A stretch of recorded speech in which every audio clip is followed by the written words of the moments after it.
Madrid, the capital of Spain, home of bullfights, Real Madrid Football Club and beautiful Spanish senoritas. Sport is a religion in Spain, and the pilgrimage on Sunday, May the 5th, is north towards the mountains and Jarama, the venue for the 35th Spanish Grand Prix and round 2 of the 1985 World Championships. 100,000 fans will have made the 15-kilometre journey up the motorway by race day, and they're there to see the high priests of this cult in action at Jarama, ready for the 500cc race. The paddock before us, a spectacle of colour and pageantry, the top teams from all over the world, Suzuki, Yamaha and of course the Rothmans Honda team. The Jarama circuit is one of the most testing in Europe, up and downhill with twists and turns of every shape and size, but no problem to these men, they're the best in the world. It was Eddie Lawson who won the opening round of the series at Kyalami in South Africa, beating Freddy Spencer and the Australian Wayne Gardner. But here, Spencer hopes that the positions can be reversed. This is the 1983 world champion, Freddy Spencer. Eddie Lawson, the man who took the title in 1984, and Yamaha's #1 man. There is intense rivalry between these two top Americans. On the left, Australian Wayne Gardner, and on the right, Britain's #1, Ron Haslam. 250 world champion Christian Sarron, and another top Frenchman, Raymond Roche. Runner-up in 1984, Californian Randy Mamola. And the local favourite, Spaniard Cito Pondes. Making his debut in the 85 season, Takazumi Katayama of Japan. And the man with the reputation for the rocket starts, Ron Haslam. The preparations for race day continue with work on Rob McElnay's Suzuki. Freddy Spencer broke Kenny Roberts' existing lap record in practice, but he still wasn't fastest of all. That honour went to Eddie Lawson on the Yamaha. The Californian sliced almost a full second off the lap record. We talked to Eddie Lawson about his controversial pre-season problems.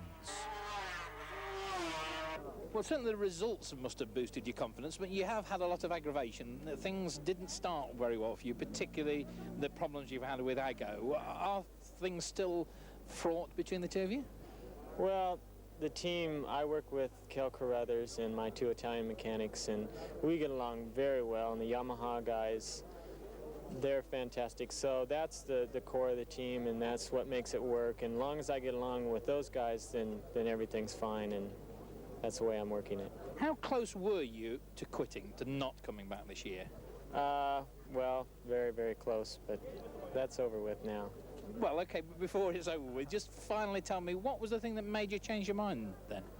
I wanted to come back and try and win some GPs and shut a lot of people up. The motivation being what, results or money? Well, it's not really the money, it's just the idea of not getting your fair share, you know. It's being ripped off is not my idea of a good contract, so. But I put that all aside, and hopefully next year it'll be a lot better. So you think you've been ripped off this year? Well, let's just say that next year will be a lot better, I hope. Let's talk about this meeting then, with that all behind us. You are not traditionally very, very quick in practice, are you? You're always in the top 2 or 3.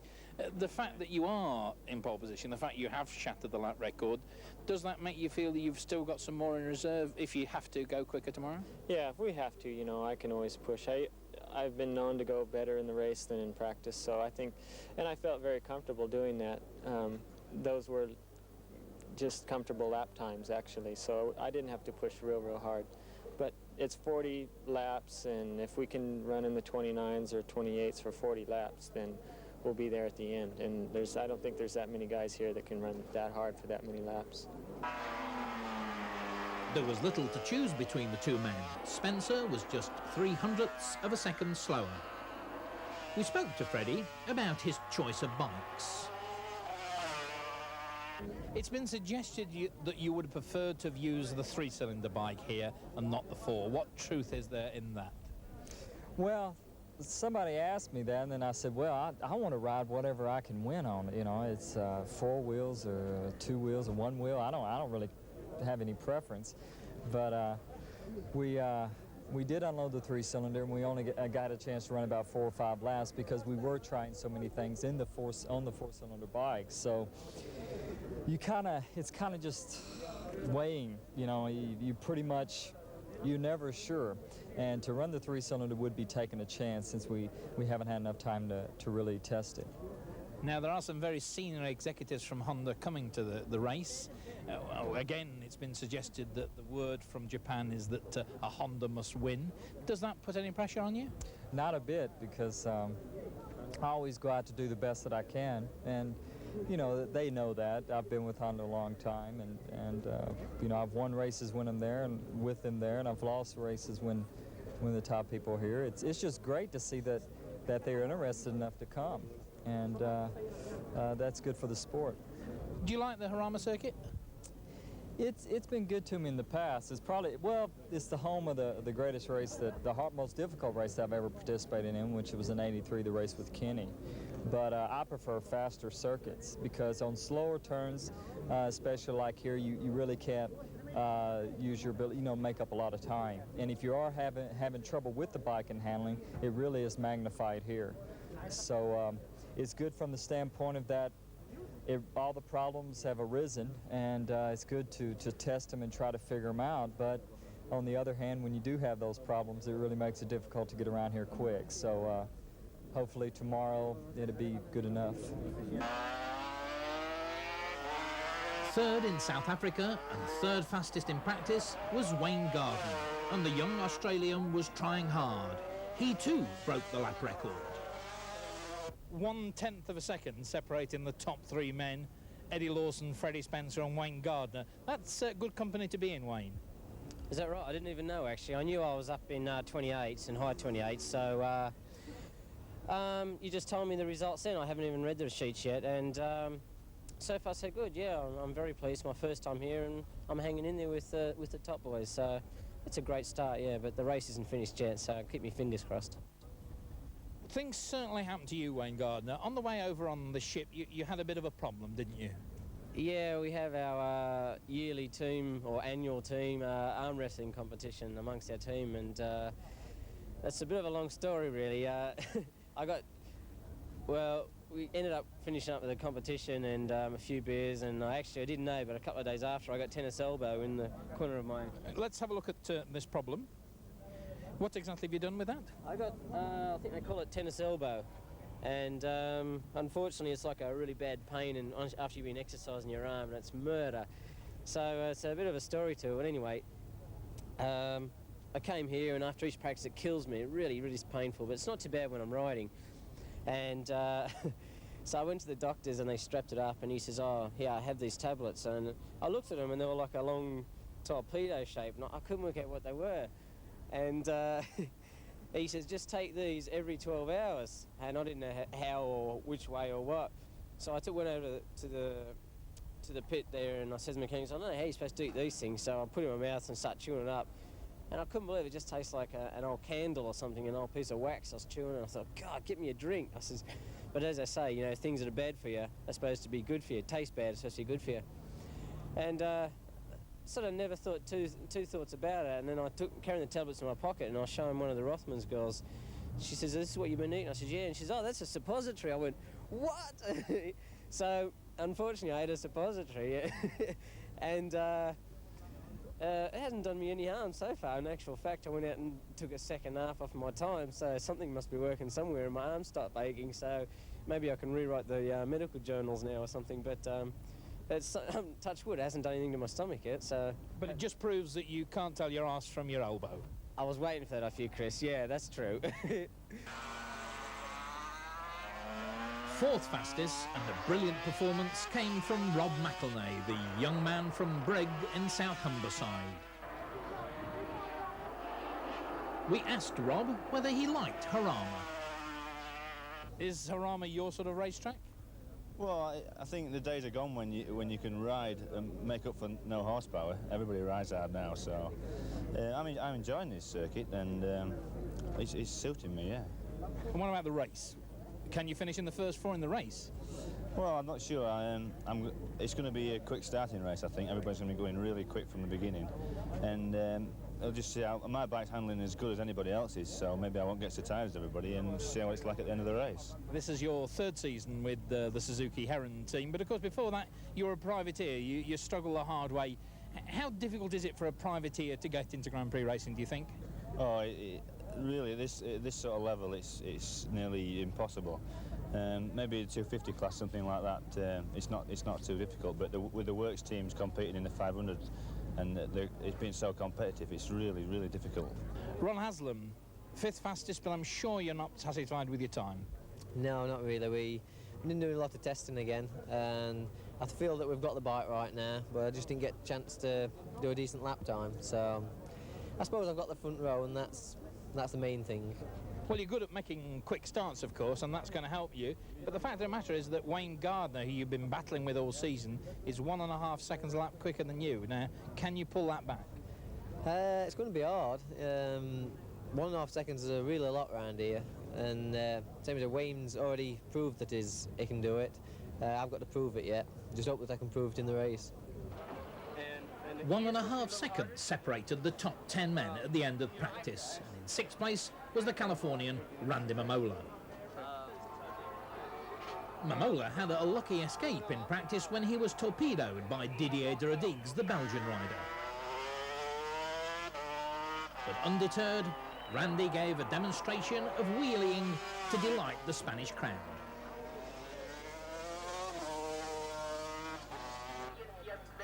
7th quickest was Takazumi Katayama of Japan, a man whose career has been littered with crashes along the way, but he was only just a fraction of a second behind Mamola.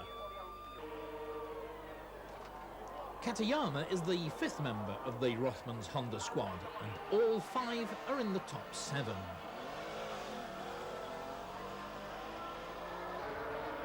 Katayama, one-time pop singer, makes a welcome return to the Grand Prix scene.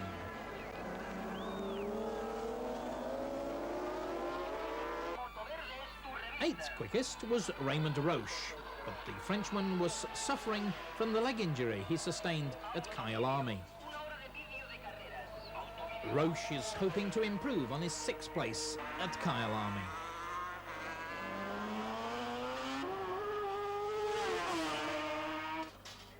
Christian Serron was 9th fastest on the Yamaha, and he too was a man suffering from the bruises and pains of spills in the South African Grand Prix. It wasn't through lack of effort that kept Christian down the leaderboard. And 10th fastest, to the delight of the Spanish fans, was Cito Pons, here with his teammate Franco Ancini in the Galena Suzuki squad. Cito won the 250 race at Jarama last year, and the fans are hoping he can do just as well in the 500cc event. American Mike Baldwin was 12th fastest, and the American privateer well pleased. Didier de Rodriguez of Belgium was the man who tangled with Mamola in that early practice session, but he came back to finish 15th fastest. His problems cured in training, Didier hoped to be higher in the race.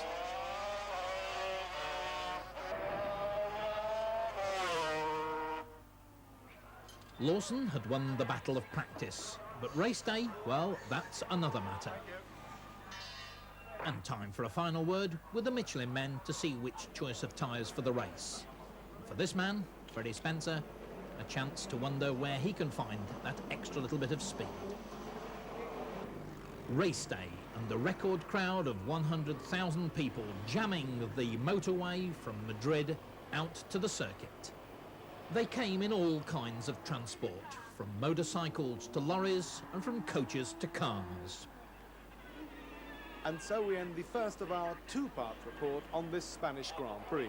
The second part will be shown in next week's International Motorsports programme, along with a report on the second round of the World Endurance Championship, the Monza 1,000-kilometre race. But before we take our leave of you, we have an exclusive interview with the president of the Honda Motor Company. We have here Mr. Sagata from Honda in Spain, And next to him, of course, Mr. Honda, president of the Honda Motor Corporation. Welcome to both of you. The first question is simply, why do Honda go racing? 最初の質問はですね、なぜホンダはレースをするのか。これはやはり自分が商売やっている以上はより安全な車をお客さんに提供する義務があるからどうしてもやらなきゃならないですね。He believes it's the best way to develop a new technology, and it's a must or it's an obligation for the manufacturer to produce the safest vehicle, motorcycles in this case. Is it important to win? 勝つことは重要でございますか。勝つことはもちろん重要ではあるが、しかし目的がやはりお客さんの生命というものを大事にするという意味において、我々はあくまでも過酷な操縦をし、そしてしかも安全であるということがお客さんに対する安全を保証するものだからと僕は思います。Of course, to win the race is the most important, but the more important thing is to take into the account always the safety to the customers, and this can be developed through the winning of the racings. Which is more important, the Formula One car racing or motorcycle Grand Prix racing? F1 のレースとモーターサイクルのレースがどちらが大事とお考えでしょうか。これは両方大事ですよ。フォーミュラ1もだからこのモーターサイクルにしてもやはりこの地球上をみんな両者とも走っておるからね、両方大事であると。それによって両者がどんどん進歩してより安全な車になることと思うと。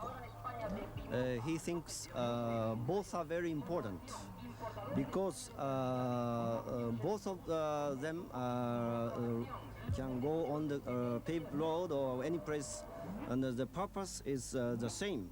And always we have to seek for the driving safety for the drivers.